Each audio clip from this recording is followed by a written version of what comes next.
Hello students, welcome to my channel. तो अगर आप लोग बीए फर्स्ट सेमेस्टर में पॉलिटिकल साइंस पढ़ते हैं, ये आपका मेजर या माइनर सब्जेक्ट है और आप लोगों को 2024-25 में इसका एग्ज़ाम देना है, तो आज की ये वीडियो आपके पॉलिटिकल साइंस की महासंग्राम रिवीजन क्लास है। आपके बीए फर्स्ट सेमेस्टर के पॉलिटिकल साइंस के पेपर का टाइटल है भारतीय राष्ट्रीय आंदोलन और भारत का संविधान। और आज के इस वीडियो में, आज की इस महासंग्राम रिवीजन क्लास में मैं आपके 2025-24 एग्जाम में पूछे जाने वाले इंपॉर्टेंट क्वेश्चन आंसर को बताने वाली हूँ। जो हर बार परीक्षा में पूछे जाने वाले महत्वपूर्ण प्रश्न उत्तर हैं, वो आज की इस वीडियो में मैं कवर करने वाली हूँ, बताने वाली हूँ। सारे प्रश्नों को भी बताऊंगी कि ये परीक्षा में पूछे जाएंगे, जो हर बार रिपीट होते हैं और इससे बाहर आपके एग्ज़ाम में कुछ आने वाला नहीं है। और आपकी जो 1 से लेकर 8 तक की पूरी यूनिट्स हैं वो मैं कंप्लीट करवा चुकी हूँ हर एक सब्जेक्ट की। फिर चाहे आप जो भी सब्जेक्ट अपने बीए फर्स्ट सेमेस्टर में पढ़ते हैं, उसके लिए आप हमारे चैनल पर विज़िट ज़रूर कीजिएगा, क्योंकि देखो बीए फर्स्ट सेमेस्टर एंड अलग सभी सेमेस्टर की क्लासेस हमारे चैनल पे कराई जाती हैं। आप चाहे किसी भी यूनिवर्सिटी से हों, आपका जो महासंग्राम रिवीजन क्लास है ये इसके लिए हेल्पफुल होगा, क्योंकि हर यूनिवर्सिटी का सिलेबस सेम हो चुका है, सेमेस्टर वाइज सभी की परीक्षाएं हो रही हैं, तो आपको यही सब कुछ तैयार करके अपने एग्ज़ाम में चले जाना है। और आपके जो मॉडल पेपर हैं अलग अलग सब्जेक्ट के, वो मैं अपलोड कर चुकी हूँ, महासंग्राम रिवीजन क्लास अपलोड कर चुकी हूँ, तो आप ज़रूर देखिएगा। चलिए आपके महत्वपूर्ण प्रश्नों पर नज़र डालते हैं। चलिए आपका पहला इंपॉर्टेंट क्वेश्चन है, राष्ट्रीय आंदोलन का अर्थ बताइए। आपका पेपर का टाइटल ही है भारतीय राष्ट्रीय आंदोलन और भारत का संविधान, और आपको पूरी यूनिट्स में पढ़ा चुकी हूँ 1 से लेकर 8 तक। तो आप हमारे प्लेलिस्ट में ज़रूर चेक कीजिएगा, हर एक सब्जेक्ट की प्लेलिस्ट बनी हुई है। भारतीय राष्ट्रीय आंदोलन क्या होता है? देखो, भारतीय राष्ट्रीय आंदोलन एक जन आंदोलन है जहां भारत के लोगों ने अपने दिल के अंदर राष्ट्रवाद की भावना पैदा करना शुरू कर दिया। हम अंग्रेज़ों के गुलाम थे, पहले अंग्रेज़ हम पर शासन करते थे। तो जब हमारे भारत के सारे लोगों के दिल में राष्ट्रवाद की भावना पैदा हुई, तो लोगों ने अपने देश के लिए आवाज़ उठाना शुरू कर दिया कि हमें आज़ादी चाहिए, हमें अंग्रेज़ों की गुलामी नहीं करनी है। तो ये एक जन आंदोलन है जिसमें भारत की पूरी जनता इकट्ठा होती है और अपने दिल में राष्ट्रवाद की भावना को पैदा करती है, और राष्ट्रवाद की भावना ने भारतीयों को बोलने में मदद कर दी। भारतीय अभी तक बोल नहीं रहे थे, अंग्रेज़ों की गुलामी किए जा रहे थे, लेकिन अब जब से राष्ट्रवाद की भावना शुरू हुई तो बड़े बड़े पैमाने पर आंदोलन किए जाने लगे। इसीलिए भारतीयों ने अंग्रेज़ों के खिलाफ बोलना भी शुरू कर दिया। तो राष्ट्रीय आंदोलन का मतलब है कि भारतीयों के दिलों में राष्ट्रवाद की भावना पैदा हुई, अपने देश को आज़ाद कराने की भावना पैदा हुई अंग्रेज़ों की गुलामी से। इन सभी के बारे में मैं पूरी फुल डिटेल क्लास करा चुकी हूँ, इसलिए आपसे बार बार कहूँगी कि अगर आप एग्ज़ाम की सबसे अच्छी तैयारी करना चाहते हैं तो हमारे द्वारा कंप्लीट कराई गई 1 से लेकर 8 तक की यूनिट्स आप हर एक सब्जेक्ट की ज़रूर देखें। फिर आपका चाहे ऑब्जेक्टिव टाइप पेपर होता हो या सब्जेक्टिव टाइप पेपर होता हो, दोनों एकदम अच्छे से कंप्लीट हो जाएगा। और मॉडल पेपर की वीडियोस तो मैं प्रोवाइड करती ही रहती हूँ, एमसीक्यू वालों के लिए भी, सब्जेक्टिव वालों के लिए भी। अगला महत्वपूर्ण प्रश्न हम आपका देखेंगे, राष्ट्रपति पद के लिए क्या योग्यताएं हैं बताइए। देखो, राष्ट्रपति अगर भारत का राष्ट्रपति बनना है तो उसके लिए क्या क्या योग्यताएं होनी चाहिए, ऐसा ही क्वेश्चन आपके अति लघु उत्तरीय प्रश्न में आएंगे। और लॉन्ग के लिए मैं वीडियोस अपलोड कर दूंगी मॉडल पेपर की, आपको उसके लिए परेशान नहीं होना है। हर एक सब्जेक्ट की कर रही हूँ, पॉलिटिकल साइंस की भी 1-2 दिन के अंदर कर दूंगी, कि मतलब कैसे आपके लॉन्ग और क्वेश्चन एग्ज़ाम में पूछे जाएंगे। देखो, आपकी जो यूनिट्स है वो उन सभी मैंने राष्ट्रपति के बारे में, प्रधानमंत्री, न्यायपालिका, उच्च न्यायालय, सर्वोच्च न्यायालय, सभी के बारे में डिस्कशन कर चुकी हूँ एकदम सीक्वेंस में। देखो, भारत का राष्ट्रपति बनने के लिए सबसे पहली योग्यता ये है कि वह भारत का नागरिक होना चाहिए। अगर वो किसी दूसरे देश का नागरिक है तो भारत का राष्ट्रपति नहीं बन सकता, सबसे पहली योग्यता ये है। दूसरी योग्यता है कि कम से कम वो 35 वर्ष की आयु पूरी कर चुका हो, उसके बाद ही वो भारत का राष्ट्रपति बन सकता है। तीसरी योग्यता है वह किसी लाभ के पद पर न हो, मतलब अगर उसे भारत का राष्ट्रपति बनना है तो राष्ट्रपति पद के लिए ये योग्यता है कि वो किसी अदर पद पर न हो जहाँ से उसको लाभ मिल रहा हो, सैलरी मिल रही हो। चौथी योग्यता है लोकसभा का सदस्य निर्वाचित होने की योग्यता भी वो रखता हो, तभी वो भारत का राष्ट्रपति बन सकता है।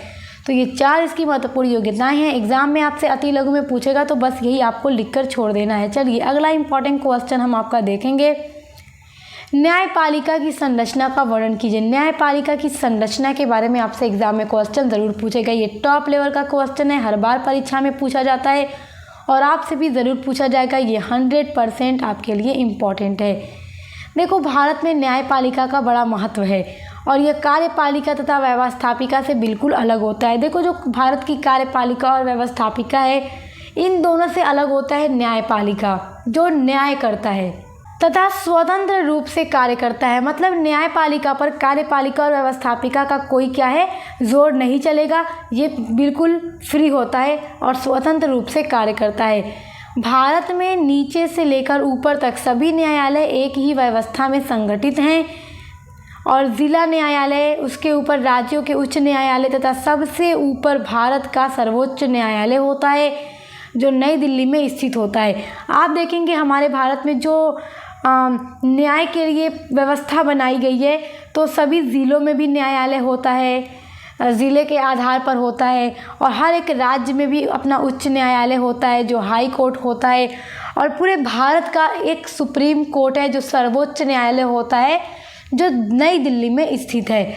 और इसके निर्णय को देश के सभी न्यायालय को मानना होगा। अगर सुप्रीम कोर्ट ने जो निर्णय कर लिया, जो फैसला सुना दिया, तो फिर जितने भी न्यायालय भारत में हैं, उन सभी को सुप्रीम कोर्ट के फैसले को मानना होगा, क्योंकि भारत का चाहे किसी भी ज़िला का न्यायालय हो या फिर किसी राज्य का न्यायालय हो, वो सब सर्वोच्च न्यायालय के अधीन होते हैं। तो आपसे जब अति लघु में न्यायपालिका की संरचना पूछेगी, तो आपको बस इतना ही लिख देना है। लॉन्ग में किस तरीके से पूछेगा, आप हमारे द्वारा कंप्लीट कराई गई यूनिट्स को देख लीजिए, पूरा नोट्स मैंने वीडियो में दे दिया है। अगला आपका इंपॉर्टेंट क्वेश्चन देखेंगे, जो आपके एग्जाम के पॉइंट ऑफ व्यू से बहुत ज़्यादा इम्पॉर्टेंट है। आपका क्वेश्चन है कि राष्ट्रपति की आपातकालीन धारा कौन सी है। राष्ट्रपति की आपातकालीन धारा, this is very important question, top level का क्वेश्चन है, 100% ये आएगा, आना ही आना है आपके 2024-25 एग्ज़ाम में। देखो, भारतीय अनुच्छेद 352 में युद्ध, बाहरी आक्रमण और सशस्त्र विद्रोह जैसी स्थिति में राष्ट्रपति अपनी शक्ति का उपयोग करके खतरे वाले स्थान या पूरे देश में आपातकाल की घोषणा कर सकता है, ताकि होने वाले नुकसान को कम किया जा सके। ये राष्ट्रपति की शक्ति है और राष्ट्रपति अपनी शक्ति का उपयोग कर सकता है, ताकि जो भी नुकसान होने वाला है उन सभी को रोक लिया जाए। और यह आपातकाल संसद की मंजूरी के बिना केवल 1 माह तक रह सकता है। मतलब इसके लिए संसद की मंजूरी नहीं होनी चाहिए, मतलब 1 माह तक ये संसद की मंजूरी के बिना भी ये आपातकाल रह सकता है, वरना इसे संसद के 2/3 बहुमत से पास कराना होगा। मतलब 1 माह से अगर ज़्यादा टाइम तक ये रखना होगा, तो इसे कम से कम संसद के 2/3 बहुमत से पास कराना ज़रूरी होगा, और अगर पास नहीं कराना है तो ये बस 1 माह तक ही हो सकता है। तो ये राष्ट्रपति की आपातकालीन धारा है। चलिए अगला महत्वपूर्ण प्रश्न देखेंगे, कांग्रेस की स्थापना कब हुई। ये क्वेश्चन आपके लिए बहुत इंपॉर्टेंट है, कांग्रेस की स्थापना कब हुई। देखिए, हमारे भारत में जो पहली राष्ट्रीय पार्टी बनाई गई वो कांग्रेस थी, लेकिन जब इसकी स्थापना की गई थी तो ये एक राजनीतिक दल के अकॉर्डिंग नहीं बनाई गई थी। इसका उद्देश्य था सेवा करना, क्योंकि देखो हमारा भारत अंग्रेज़ों का गुलाम था, तो भारत के नागरिकों की बात अंग्रेज़ सरकार तक पहुंचाने के लिए एक ऐसी पार्टी की नीड थी जो सभी भारतवासियों के हितों में काम कर सके। तो उसके लिए कांग्रेस की स्थापना की गई थी। भारतीय राष्ट्रीय कांग्रेस की स्थापना 72 प्रतिनिधियों की उपस्थिति के साथ 28 दिसंबर 1885 को मुंबई के गोकुलदास तेजपाल संस्कृत महाविद्यालय में की गई थी। नोट कर लीजिए, 1885 में कांग्रेस की इसकी स्थापना की गई थी, लेकिन ये बाद में एक राजनीतिक दल के रूप में उभरता है आज़ादी के बाद। इसके पहले तो ये क्या था, भारतीयों के हितों के लिए इसकी स्थापना की गई थी। अगला आपका इंपॉर्टेंट क्वेश्चन है, संविधान कितने भाषा में लिखा गया है। This is very important question, top level का क्वेश्चन है, नोट करो इसको, नोट करो। संविधान कितने भाषा में लिखा गया है। देखो, हिंदी और अंग्रेज़ी दोनों भाषा में लिखा गया है।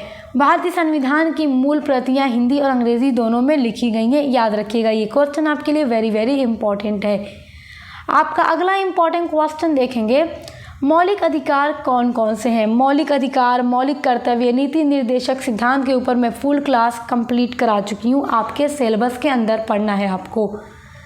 लॉन्ग के लिए आप परेशान हैं अगर कि मैम लॉन्ग में पूछ दे तो हम क्या करेंगे, तो आपको कुछ नहीं करना है, बस हमारी प्लेलिस्ट को चेक करके ये 8 यूनिट पढ़ लेना है। ओके, सारा कुछ तैयार हो जाएगा। वेरी शॉर्ट में पूछ दे मौलिक अधिकार कौन कौन से हैं, तो देखो हमारे भारतीय संविधान में 6 मौलिक अधिकारों का वर्णन किया गया है।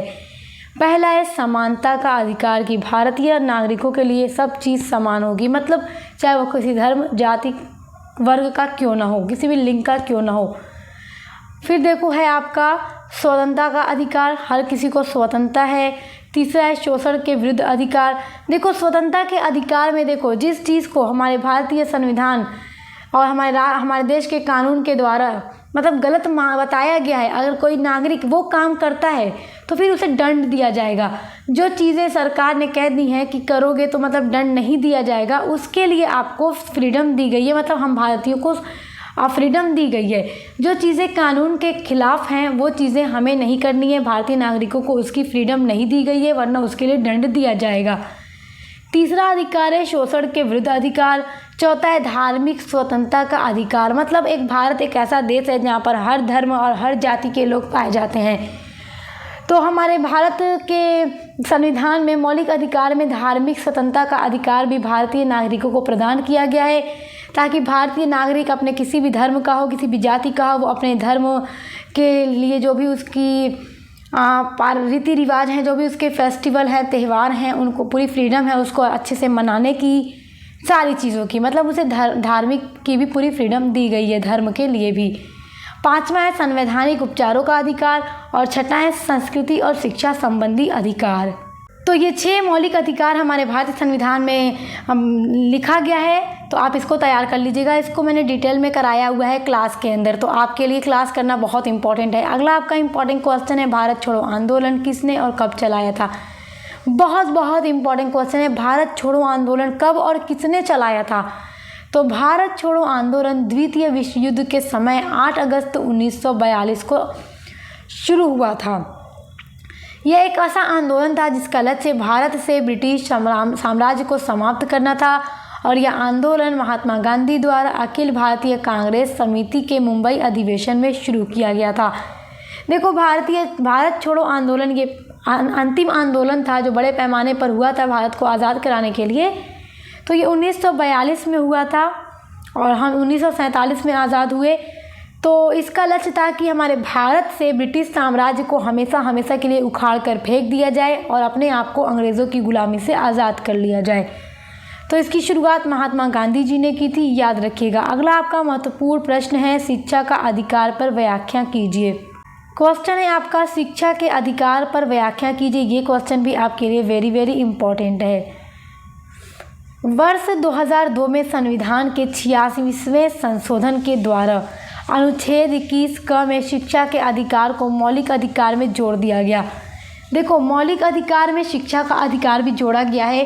तो वर्ष सन 2002 में संविधान का संशोधन किया गया था और वो संशोधन संविधान का 86वां संशोधन था। तो इसी संशोधन के माध्यम से संविधान के अनुच्छेद 21 क में शिक्षा के अधिकार को भी जोड़ दिया गया, जिसके अनुसार 6 वर्ष से लेकर 12 वर्ष के आयु के सभी बच्चों को निःशुल्क एवं अनिवार्य शिक्षा उपलब्ध कराना सरकार का दायित्व है। कि हमारे देश में जितने भी 6 वर्ष से लेकर 14 वर्ष के बच्चे होंगे उनको निःशुल्क यानी फ्री शिक्षा दी जाएगी, अनिवार्य शिक्षा दी जाएगी। तो ये सरकार का दायित्व है, ये शिक्षा के अधिकार में इसकी व्यवस्था की गई है। तो आपसे अगर शिक्षा का अधिकार पर अति लघु में क्वेश्चन पूछे तो आपको बस इतना ही लिख देना है। आइए आपका अगला इम्पॉर्टेंट क्वेश्चन देखते हैं। आपका अगला इम्पॉर्टेंट क्वेश्चन है राज्यसभा का कार्य बताइए। राज्यसभा के बारे में, लोकसभा के बारे में, सभी के बारे में मैं फुल डिटेल क्लास कंप्लीट करा चुकी हूँ, यूनिट्स आपकी कंप्लीट करवा चुकी हूँ। अगर आपसे अति लघु में पूछ दे राज्यसभा के बारे में तो आप किस तरह से अपना आंसर लिखेंगे, चलिए देख लेते हैं। क्योंकि राज्यसभा से क्वेश्चन ज़रूर आएगा, इसका कार्य आपसे ज़रूर पूछेगा, 100% इम्पॉर्टेंट है। देखो लोकसभा की तरह राज्यसभा भी कानून बनाने एवं संशोधन करने का कार्य करती है। दोनों सदनों द्वारा जब कोई प्रस्ताव स्वीकार कर लिया जाता है तब राष्ट्रपति के पास हस्ताक्षर करने के लिए भेजा जाता है। देखो लोकसभा और राज्यसभा हमारे संसद के सदन हैं, और जब ये कोई प्रस्ताव स्वीकार करते हैं दोनों सदन, तो स्वीकार करने के बाद ही राष्ट्रपति के पास हस्ताक्षर करने के लिए इनको भेज दिया जाता है, और राष्ट्रपति के हस्ताक्षर के बाद यह विधेयक कानून बन जाता है। और राज्यसभा भी लोकसभा के भांति मंत्रियों से प्रश्न पूछ सकती है। जिस तरह से लोकसभा मंत्रियों से प्रश्न पूछ सकती है, वैसे ही राज्यसभा भी पूछ सकती है। और देखिए, राज्यसभा के जो सदस्यों का कार्यकाल होता है वो 6 वर्ष का होता है, जबकि लोकसभा के सदस्यों का जो कार्यकाल होता है वो 5 वर्ष का होता है, याद रखिएगा। विशेष बात यह है कि धन से संबंध रखने वाले जो विधेयक होते हैं या लोकसभा में ही प्रस्तुत किए जाते हैं। धन का मतलब मनी से रिलेटेड जितने भी विधेयक होंगे ये हमेशा लोकसभा में ही प्रस्तुत किए जाएंगे। राज्यसभा में उन पर केवल चर्चा की जाती है, मतलब चर्चा राज्यसभा में की जा सकती है, लेकिन अगर उनको प्रस्तुत करना है तो वो हमेशा लोकसभा में ही प्रस्तुत किए जाएंगे, जितने भी धन से संबंधी विधेयक होंगे, याद रखिएगा। तो ये क्वेश्चन आपके लिए बहुत इंपॉर्टेंट है। आपका अगला इम्पॉर्टेंट क्वेश्चन है 1935 का भारत शासन अधिनियम कब लागू हुआ। 1935 का भारत शासन अधिनियम देखो जो था ये अंतिम अधिनियम बनाया गया था ब्रिटिश सरकार के द्वारा, और ये एक संविधान की तरह लंबा चौड़ा अधिनियम था। और देखो, जब हमारे भारत का संविधान अभी तक बना नहीं था तो 1935 के ही अधिनियम से शासन किया गया था। देखो, ब्रिटिश सरकार का पूरा मकसद था भारत में हमेशा के लिए शासन करना, तो उसने अलग अलग एक्ट्स बनाए। 1773 का जो रेगुलेटिंग एक्ट बनाया गया था, पहला ईस्ट इंडिया कंपनी का ये एक कानूनी विधेयक था, मतलब एक्ट था। उसके बाद धीरे धीरे बहुत सारे एक्ट बनाए गए, अधिनियम लाए गए, लेकिन 1935 का अधिनियम एक संविधान की तरह लंबा चौड़ा अधिनियम था। तो ये कब लागू हुआ था? देखो, भारत सरकार अधिनियम 1935 ब्रिटिश संसद द्वारा 1935 में पारित किया गया था और 1937 में इसको लागू कर दिया गया था। यह लॉर्ड लिथगो के नेतृत्व वाली संयुक्त चयन समिति की रिपोर्ट पर आधारित किया गया था और यह 11 भाग और 10 अनुसूचियों में आयोजित किया गया था। तो ये बहुत एक बड़ा अधिनियम था, भारत सरकार अधिनियम, भारत शासन अधिनियम 1935। तो देखो, जब हमारे भारतीय नेताओं ने संविधान सभा की मांग की तो मिल तो नहीं रही थी, लेकिन जब धीरे धीरे वो मिल गई, वो सब तो मैं आपको पढ़ा चुकी हूँ, आप देख लीजिएगा। आपका पूरा मैंने टॉपिक कंप्लीट करा दिया, यूनिट नंबर 2 में ही आपको पढ़ना है ये सब चीज़ें। तो जब तक हमारे भारत का संविधान नहीं बना था तब तक 1935 के ही भारत शासन अधिनियम से शासन भी किया गया था। आइए आपका सबसे इम्पॉर्टेंट क्वेश्चन देखते हैं, सर्वोच्च न्यायालय। सर्वोच्च न्यायालय के बारे में देखते हैं। अगर आपका क्वेश्चन ऐसे ही अति लघु में लिखकर छोड़ दे तो आप क्या आंसर देंगे, चलिए देख लेते हैं। आपका आंसर होगा भारतीय सर्वोच्च न्यायालय विश्व के सभी सर्वोच्च न्यायालयों की तुलना में अधिक शक्तिशाली है। ये डेफिनेशन आपके लिए बहुत ज़्यादा इम्पॉर्टेंट है। डेफिनेशन को हमेशा इन्वर्टेड कॉमा के अंदर लिखिएगा। ये डेफिनेशन है कृष्ण स्वामी अय्यर की। ये लिखते हैं कि भारतीय सर्वोच्च न्यायालय जो है विश्व के जितने भी सर्वोच्च न्यायालय हैं उन सभी की तुलना में सबसे शक्तिशाली सर्वोच्च न्यायालय भारत का है। भारत एक संघीय राज्य है और संविधान द्वारा केंद्र व राज्य की शक्तियों का अलग अलग विभाजन किया गया है हमारे भारत में, और संपूर्ण देश में एकत्रित न्याय व्यवस्था है। संपूर्ण देश के लिए एक स्वतंत्र एवं सर्वोच्च न्यायपालिका की व्यवस्था भी की गई है और भारत में सर्वोच्च न्यायालय संविधान की प्रभुता व सर्वोच्चता का संरक्षक, नागरिकों के मौलिक अधिकारों का रक्षक एवं राष्ट्रपति का परामर्शदाता होता है। देखो, सर्वोच्च न्यायालय सबसे बड़ा होता है, जिसके अंदर ज़िले के न्यायालय, राज्य के न्यायालय यानी हाई कोर्ट सब इसी के अधीन होते हैं। ये सबसे बड़ा न्यायालय है भारत का। और भारत का जो सर्वोच्च न्यायालय है ये संविधान की प्रभुता व सर्वोच्चता का संरक्षक भी है, भारतीय नागरिकों के मौलिक अधिकारों का रक्षक भी है और राष्ट्रपति का परामर्शदाता भी है। देखो, जो सर्वोच्च न्यायालय है वो भारतीय न्याय व्यवस्था के शीर्ष पर होता है। दूसरा पॉइंट है कि यह भारतीय संविधान के अनुच्छेद 124 के अनुसार सर्वोच्च न्यायालय के न्यायाधीशों की नियुक्ति राष्ट्रपति के द्वारा की जाती है। हमारे भारतीय संविधान का जो अनुच्छेद 124 है इसमें ये लिखा गया है कि सर्वोच्च न्यायालय के जब न्यायाधीशों की नियुक्ति की जाएगी तो भारतीय राष्ट्रपति के द्वारा की जाएगी। आपका अगला इम्पॉर्टेंट क्वेश्चन देखते हैं, मौलिक कर्तव्य। मौलिक कर्तव्य, this is very important question, top level का क्वेश्चन है आपके एग्जाम के पॉइंट ऑफ व्यू से। देखो, भारतीय संविधान के 42वें संशोधन द्वारा 1976 ईस्वी में भारतीय नागरिकों के मूल कर्तव्यों को शामिल किया गया था। देखो, रूस हो गया, चीन हो गया, जापान या इटली के संविधान में मौलिक कर्तव्यों की व्यवस्था की गई है और भारतीय संविधान के भाग 4A जोड़ करके मौलिक कर्तव्य की व्यवस्था की गई है। और वर्तमान में हमारे भारतीय संविधान में 11 मौलिक कर्तव्य हैं और इन सभी के ऊपर मैं डिटेल में वीडियो अपलोड कर चुकी हूँ जब मैं आपकी क्लास करा रही थी। तो आप लोग जब अपने यूनिट्स को देखेंगे उसमें आपको पूरा डिटेल में मिल जाएगा कि ये 11 मौलिक कर्तव्य कौन कौन से हैं, इनके अंदर क्या बातें बताई गई हैं। देखो, जैसे हमारा भारतीय संविधान हमें मौलिक अधिकार देता है, अपने देश के नागरिकों को जब अधिकार देता है तो फिर भारतीय नागरिकों का भी कोई ना कोई कर्तव्य बनता है, फ़र्ज़ बनता है अपने राष्ट्र के प्रति, अपने देश के प्रति। तो इसलिए भारतीय संविधान में मौलिक कर्तव्य भी दिए गए हैं और इन कर्तव्यों का पालन करना हर भारतीय नागरिकों का फ़र्ज़ है, कर्तव्य है। तो ये पूरा आप क्वेश्चन तैयार कर लीजिएगा। यह सारे क्वेश्चन आपके एग्ज़ाम 2024-25 के लिए मोस्ट इम्पॉर्टेंट हैं और यहाँ से आपको अपने एग्ज़ाम में 90% क्वेश्चन देखने को ज़रूर मिलेंगे। और ऐसे ही हम आपके हर एक सब्जेक्ट की क्लासेस लेकर आ रहे हैं, मॉडल पेपर की वीडियोज़ लेकर आ रहे हैं। तो आप उन सभी के लिए हमारे चैनल पर विजिट ज़रूर कीजिएगा, लाइक कमेंट शेयर ज़रूर कीजिएगा। दोस्तों के साथ अभी शेयर कर दो ताकि हर कोई अच्छे से पढ़ाई कर सके, अच्छे से अच्छा मार्क्स ला सके। तो अब मिलते हैं नेक्स्ट वीडियो के साथ।